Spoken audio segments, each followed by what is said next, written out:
continue with the Indian Contract Act 1872, in which today we are going to discuss the point number 4. It is discharge of a contract. A contract is said to be discharged when an object or the obligation is fulfilled, the liability of the either party under the contract come to an end. In other words, the discharge of a contract means the termination of a contractual relationship between the parties. This is why the right and the duties term of a contractual obligation were set up when the parties originally entered into a contract. Now let us see the discharge of a contract. Discharge of a contract refers to the way in which it comes to end. Discharge is nothing but the ending of a contract. The various modes of a discharge of a contract or the different ways are as follows. Now let us see the first way by which the contract is going to be discharged. First one is by performance. In a performance there are two types. First one is the actual performance and the second one is the attempted performance. Now let us see in detail actual performance. Under the contract, when all the parties to the contract do what they had agreed for, it is known as the actual performance. Whenever the parties entered in a contract, they by themselves doing their duties or completing their obligations is known as the actual performances. Now, once the performance is performed, one can say that contract is discharged. Now let us see the attempted performance. When the promisor attempts to perform his promise and when the promisee refuses to accept the same, it is known as the tender or attempted performance. See, for the formation of a contract, we required minimum two parties. When one party tries to complete their obligations but the other parties refuses it, then it is known as the tender or attempted performance. Again, in a tender there are two types. First one is the tender of goods. Whenever the parties in a contract refuses to accept the delivery of a goods, it is known as the tender of goods. In this case, offering again and again the same goods and waiting for the acceptance is not required. Once offered and refused, it means that contract is discharged for the tender of goods. In a contrast to the tender of goods, there is a second type in a tender is the tender of money. In case of a tender of money, if it is offered to the other party but the other party refuses to accept the payment, so the party who is offering the money, he has to offer it again and again until and unless it is accepted as a contradictory with the tender of goods. So here, in case of money, we have to offer the money again and we have to wait for the acceptance. By this way, the contract is going to be discharged. Now the second important point for the discharging a contract, discharge by agreement or discharge by a consent. As per the section 62 of Indian Contract Act 1872 provides that if the parties to a contract agrees to substitute a new contract for it or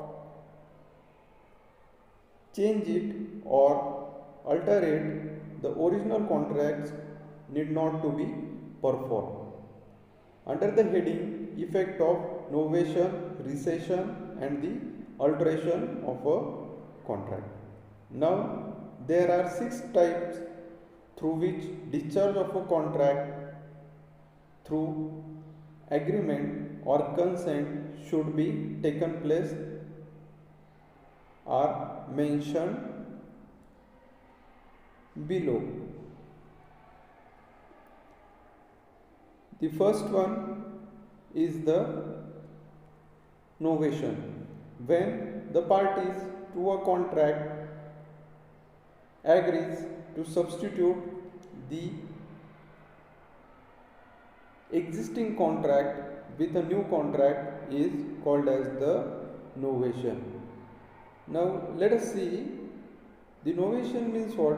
Whenever the old contract is replaced by the new contract, it is known as a discharge of a contract by the novation.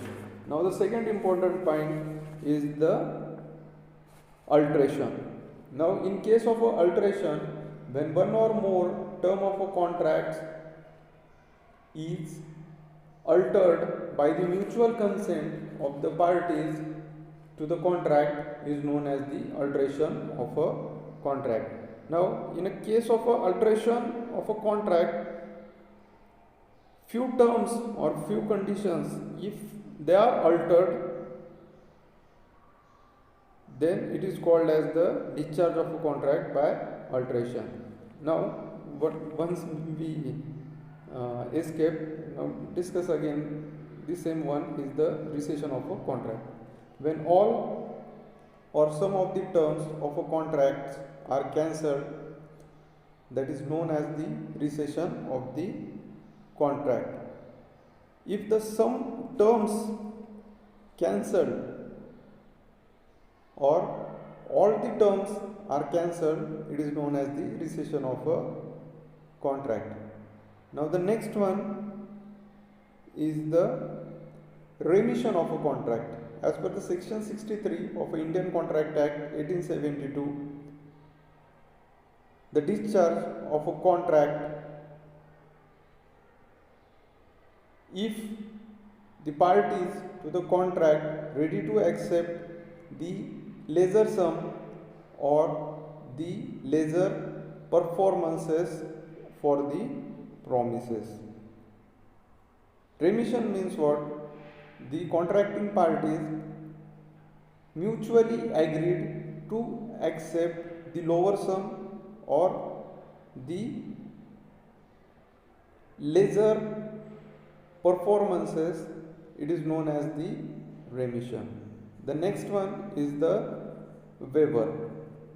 Under an agreement, when an individual surrendering a few or the majority of their legitimate rights is known as the waiver. The Supreme Court has already laid down the waiver in abatement of a right which normally everybody is at liberty to waive. Waiver, in simple words, waivers means mutual abatement of a right. The next type is the merger. So the merger means what? When an inferior rights acquiring to a party under the contracts merge into a superior rights acquiring to the same party under the new contract is known as the merger. In simple words, the merger is nothing but the lessee become a leaser. Now the third point by which a discharge of a contract is done by impossibility of performance. Now what is mean by impossibility of performance? There are again two types: initial impossibility of performance and subsequent impossibility of performance. As per the section 56 of Indian Contract Act 1872, an agreement to do impossible act is void it means that agreement which is obviously impossible cannot be binding. Now let us see the second type is the subsequent impossibility. A contract sometimes become impossible or unlawful and as a result void when capable to performance after the formation. These are what?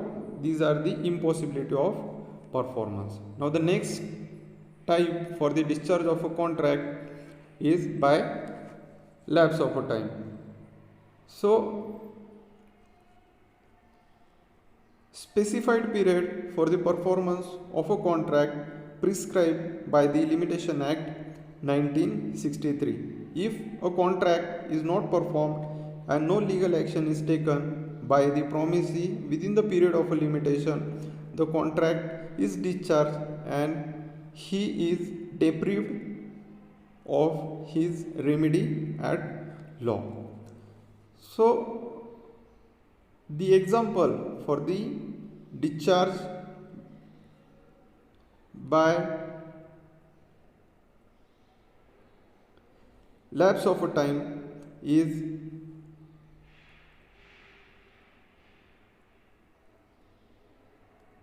as per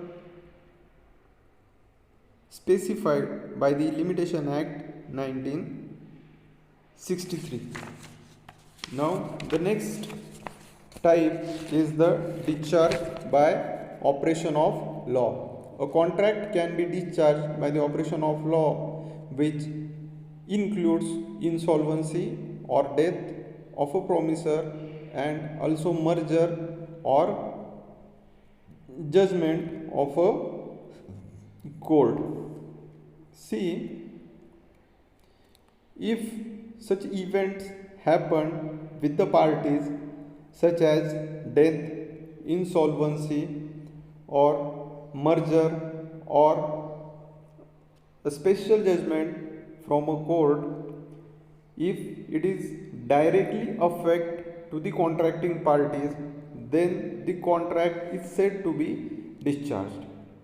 Now the next type is discharge of a contract by breach of a contract. So what is a breach? Breach is nothing but a failure to perform the legal obligation by the contracting parties. Now in a breach of a contract there are two types. First one is the actual breach and the second one is the anticipatory breach. In case of an actual breach, it is referred to be failure to perform contractual obligations when performance is due and during the performance of the contract. In the case of actual breach, the promisee retain his rights of action for damages. Now, in actual breach, the parties actually failed to perform their obligation on due date.